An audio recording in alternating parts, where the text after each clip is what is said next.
আসসালামু আলাইকুম। আজকে নিয়ে এসেছি ভারতের খুব জনপ্রিয় একটা আচার, কাঁচা আমের চুন্দা আচার।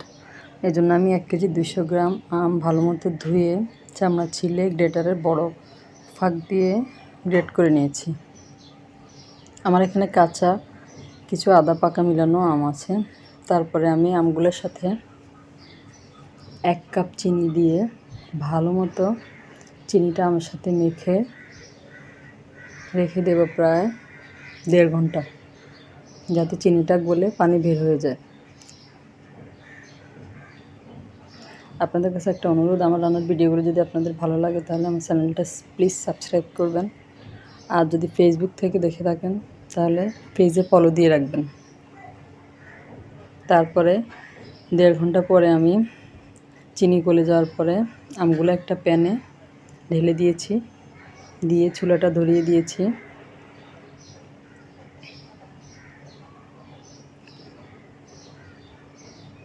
চুলাটা আছে এই মুহূর্তে মিডিয়াম লোতে রেখে নেড়ে চেড়ে যাব। আর সাথে আমি দিয়ে দিলাম এখানে 2 টুকরা দারচিনি। আর এদিকে আমি একটা প্যান গরম হওয়ার পর চুলা বন্ধ করে দিয়েছি। বন্ধ করে আমি এখানে 1 চা চামচ সাদা সরিষা, 1 চা চামচ মৌরি ও 1 চা চামচ পাঁচফোড়ন দিয়ে সামান্য একটু টেলে নিয়ে ওটা আমি হামানদিস্তে আধা ভাঙা করে গুঁড়ো করে নিয়েছি। তারপরে আমি এখানে দিয়ে দিয়েছি সামান্য একটু লবণ। এরপরে 1.5 চা চামচ মরিচ গুঁড়া দিয়ে সব কিছু একসাথে ভালো মতো মিশিয়ে নিয়েছি।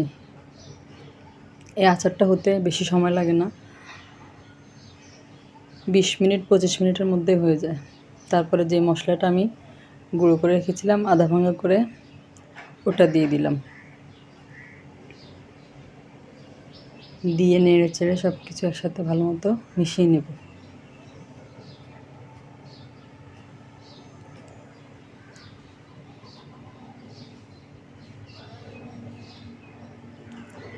এই আমের আচারটা খেতে কিন্তু অনেক মজা লাগে, ভাতের সাথে, পোলাওর সাথে, বিরিয়ানির সাথে, এমনিতেও খাওয়া যায়।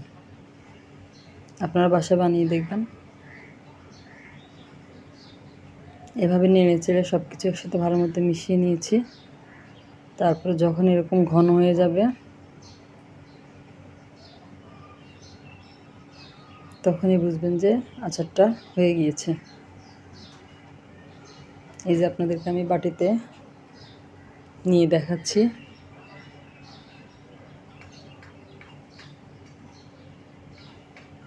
আপনারা বাসায় ট্রাই করবেন, অনেক মজার এই আচারটা। আজ এই পর্যন্তই, পরবর্তীতে আবার নতুন কোনো ভিডিও নিয়ে হাজির হব। আল্লাহ হাফেজ।